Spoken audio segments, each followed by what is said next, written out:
Hotel haunted भाग 9। इस कहानी के लेखक हैं प्रेम राठौड़। एक अजीब सी आवाज आई और उसके साथ होटल का दरवाजा खुल गया। ये देखकर निकुंज की सांसें गले में अटक गई। वो कुछ देर तक बस ऐसे ही खड़ा रहा। उसे देखकर पीछे खड़ा पाटिल घबरा गया। उसने सिगरेट फेंकी और उसे पैरों से बुझा दिया। वो चलते हुए निकुंज के पास आया और आते ही उसने अपना सवाल किया। तुमने तो कहा था होटल बंद है, फिर ये दरवाजा कैसे खुल गया? पर निकुंज ने पाटिल को सुना नहीं, जैसे वो अपने ही ख्यालों में खोया हुआ हो। उसे इस तरह से देखकर पाटिल ने उसके कंधे को पकड़कर उसे हिलाया। हेलो निकुंज। हाँ, क्या हुआ? कहाँ खोए हो तुम? कहीं पर नहीं, पर मेरी समझ में ये नहीं आ रहा है कि ये दरवाज़ा कैसे खुल गया, जबकि मैंने अपने हाथों से इसे बंद किया था। शायद उस आत्मा ने मेरी बात सुन ली और इस दरवाजे को खोल दिया।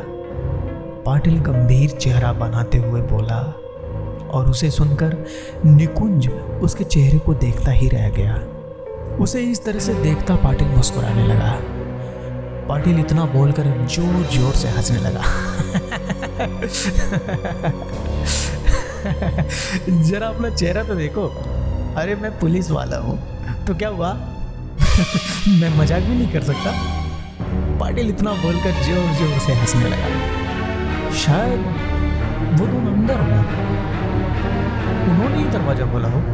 निकुंज ने पाटिल की तरफ देखते हुए बोला, जो अभी भी अंदर देख रहा था। हाँ, पर अगर वो अंदर होते तो अभी तक अंदर क्यों रहते? किसी न किसी को तो फ़ोन करके ये बता देते या किसी को अपनी मदद के लिए बुलाते। हमें अंदर चलकर देखना चाहिए। पाटिल की बात सुनकर निकुंज सोच में पड़ गया। उसने अपनी गर्दन हाँ में हिलाई और सामने की तरफ देखा। उन दोनों को अंदर बस काला ही दिख रहा था। वहां गिरती बारिश के अलावा चारों तरफ शांति थी। वो दोनों अंदर की तरफ चलने लगे। जैसे ही वो अंदर गए, पाटिल की बुझाई गई सिगरेट फिर से जल उठी और जलकर वहीं राख हो गई। दोनों अंदर पहुंच गए। अंदर चारों तरफ अंधेरा था। दोनों के चलने की वजह से अजीब सी आवाज आ रही थी। पाटिल ने जेब से अपना फ़ोन निकाला और फ्लैश लाइट ऑन की, जिससे वहाँ पर थोड़ा उजाला हो गया। दोनों इस वक्त मेन हॉल में थे, जो काफ़ी बड़ा था। पाटिल अपने लाइट से इधर उधर देख रहा था। इस वक्त होटल की दीवारों पर लगी पेंटिंग इस माहौल को और भी डरावना बना रही थी। निकुंज को इस वक्त कुछ अजीब सा लग रहा था। पता नहीं क्यों, पर उसे इस वक्त कुछ घुटन सी महसूस हो रही थी।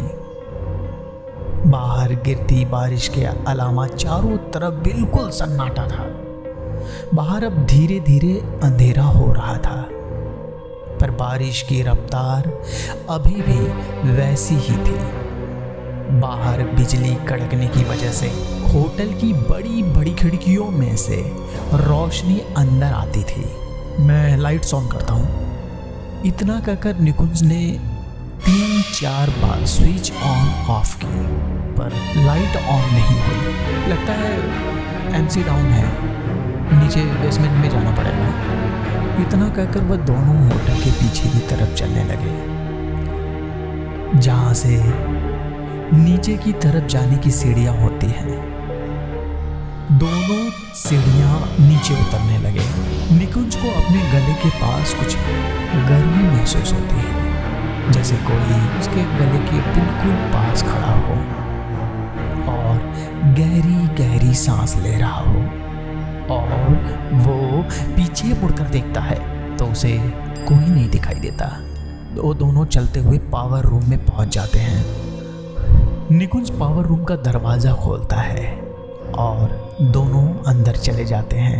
यही कहीं होना चाहिए था। मिस्टर पाटिल, मोबाइल दीजिए। पाटिल उसे अपना फ़ोन देता है। तभी निकुंज को लगता है कि कोने में कुछ है, इसलिए वह फ़ोन उस तरफ घुमा देता है। जैसे ही वह फ़ोन उस तरफ करता है, उसके चेहरे का रंग बिल्कुल फीका पड़ जाता है, जैसे उसके शरीर में खून ही ना हो। वो बहुत मेहनत करके बस इतना ही बोल पाता है, इंस्पेक्टर। निकुंज की आवाज़ सुनकर पाटिल उसके पास पहुंचता है और दीवार की तरफ देखता है तो वो भी घबरा जाता है। उसकी हालत बिल्कुल निकुंज जैसी हो जाती है, क्योंकि सामने दोनों गार्ड की लाशें दीवार पर टंगी थी। दोनों के सर में से सरिया आर पार करके दीवार में घुसा के दोनों को टांग दिया था। दोनों की आंखें बिल्कुल सफ़ेद थी और उनके शरीर से बहता खून दीवार से होकर नीचे ज़मीन पर गिर रहा था और सामने दीवार पर लिखा था, अंदर आना मना है। यह नज़ारा देख दोनों बस ऐसे ही खड़े रहे। पाटिल की नज़र बार बार उन्हीं शब्दों पर जाती थी, अंदर आना मना है। ये सब आखिर ये सब किसने किया होगा?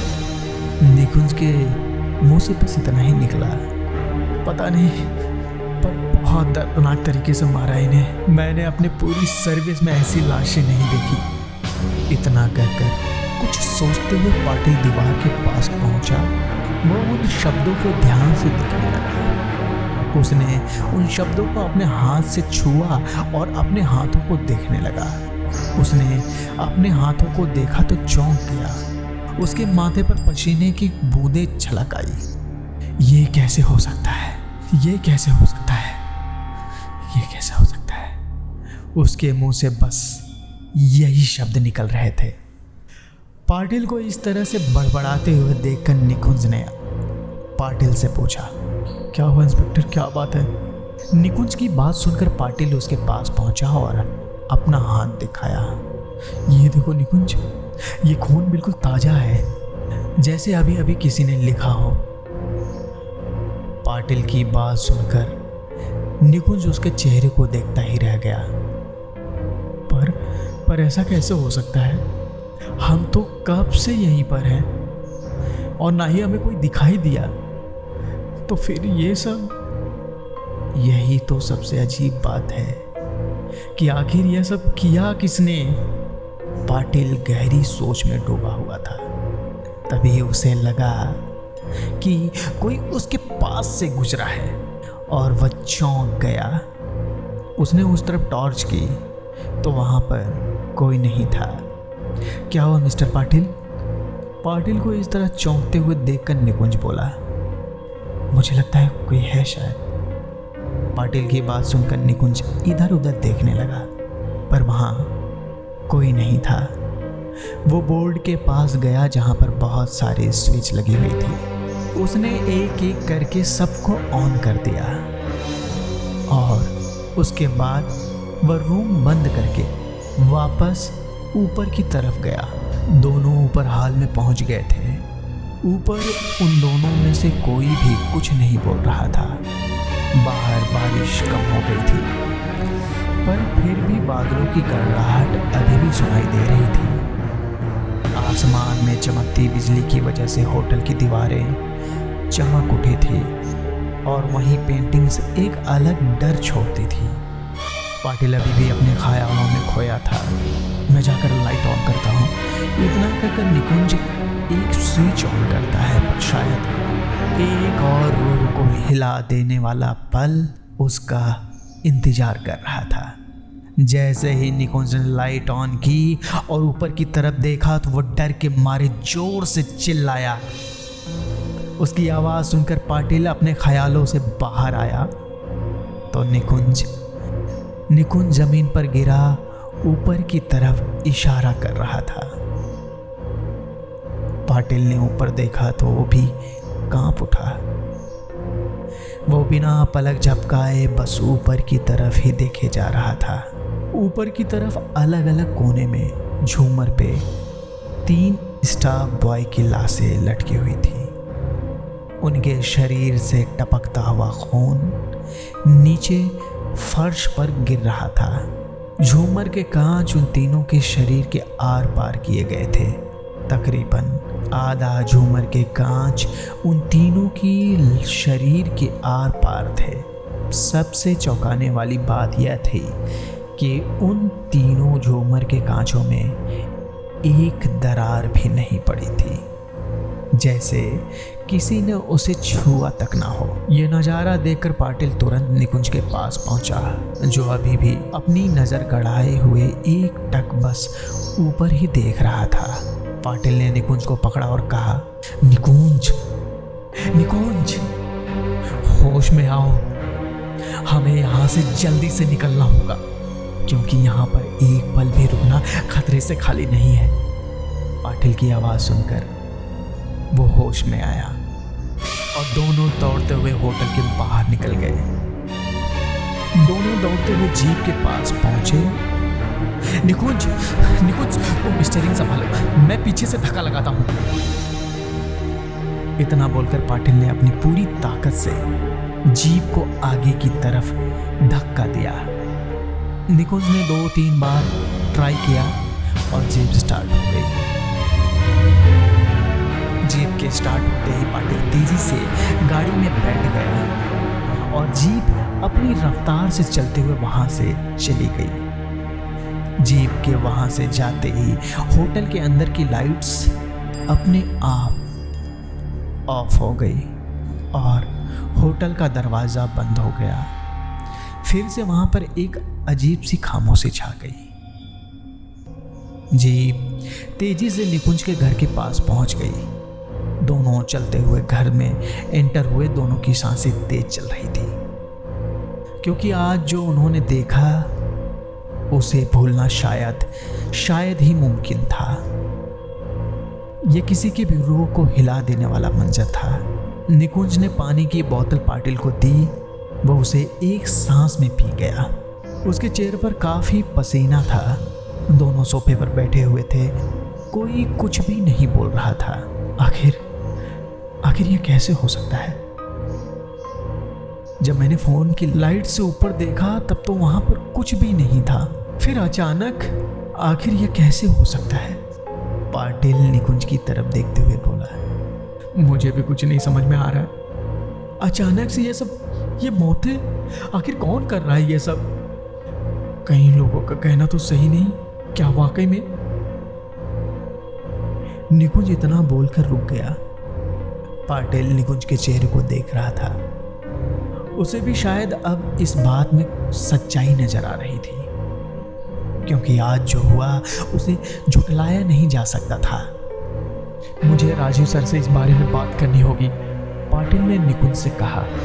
मैं भी चलता हूं आपके साथ। नहीं, तुम यहीं रुको और आराम करो, क्योंकि आज जो हुआ उसकी वजह से तुम्हें आराम की सख्त ज़रूरत है। मैं पुलिस वाला हूँ, इसलिए मेरे लिए आम बात है। मैं उनसे खुद ही बात करूँगा। ठीक है, निकुंज ने इतना कहा और पाटिल वहाँ से चला गया। पाटिल तेजी से अपनी जीप दौड़ाए जा रहा था। आसमान में बिजली चमक रही थी। बादलों के गरजने की आवाज़ें आ रही थी। ठंडी हवाएं उसके शरीर को कपकपी पहुँचा देती थी। उसने तेजी से अपनी जीप राजीव के घर की तरफ मोड़ दी। वह तेजी से चलते हुए घर के अंदर दाखिल हुआ और आवाज़ लगी, राजीव सर, राजीव सर। उसकी आवाज़ सुनकर राजीव एक कमरे से बाहर आया। कौन? ओह, तुम हो पाटिल, आओ, बताओ इस वक्त कैसे आना हुआ? राजीव को देखकर पाटिल ने तुरंत अपनी बात कह डाली। उस होटल को बंद करना होगा सर, वरना बहुत लोगों की जानें जाएंगी। पाटिल की बात सुनकर राजीव को वो रात याद आ गई जब अजय ने उससे यह बात कही थी। नहीं, होटल तो किसी भी हालत में बंद नहीं होगा, चाहे कुछ भी हो जाए। और ऐसा क्या देख लिया तुमने उस होटल में? राजीव गुस्से में आकर बोला।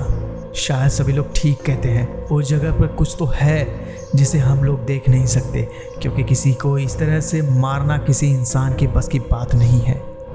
मौत? किसकी मौत? उन दोनों गार्ड की लाशें मिली हैं सर, और ऊपर से 3 और स्टाफ बॉय मारे जा चुके हैं। आप समझने की कोशिश कीजिए। पाटिल की बात सुनकर राजू कुछ देर तक कुछ नहीं बोला। वो कुछ देर के लिए सोचता ही रह गया। पाटिल, तुम्हें दुगनी रकम मिल जाएगी, पर होटल तो बंद नहीं होगा। तुम पैसों से खेलोगे, पर कुछ भी करो यह बात बाहर नहीं आनी चाहिए। राजू ने पाटिल को देखकर कहा। पाटिल कुछ देर तक सोचता रहा। बाद उसने कहा, ठीक है सर, पर कम से कम यह बात निकुंज को बता दीजिए, क्योंकि फिर से उसी तरह से मौतें हो रही हैं। शायद वो भी इन सब का शिकार ना हो जाए। नहीं, इस बात के बारे में निकुंज को भी नहीं पता चलना चाहिए। पर सर, पाटिल कुछ कहता इससे पहले ही राजू ने उसे चुप करा दिया। नहीं मतलब नहीं, और उस बॉडीज को पोस्टमार्टम के लिए भेज दो। ठीक है सर। इतना कहकर पाटिल वहाँ से चला गया और राजू बस उसे जाते हुए देखता रहा। अब इस कहानी में आगे क्या होगा? क्या आगे निकुंज की भी मौत हो जाएगी? आखिर अब पाटिल क्या करने वाला है? जाने इस कहानी के अगले भाग में। यदि आपको यह कहानी पसंद आ रही है तो हमारा चैनल अभी सब्सक्राइब कर लें। धन्यवाद।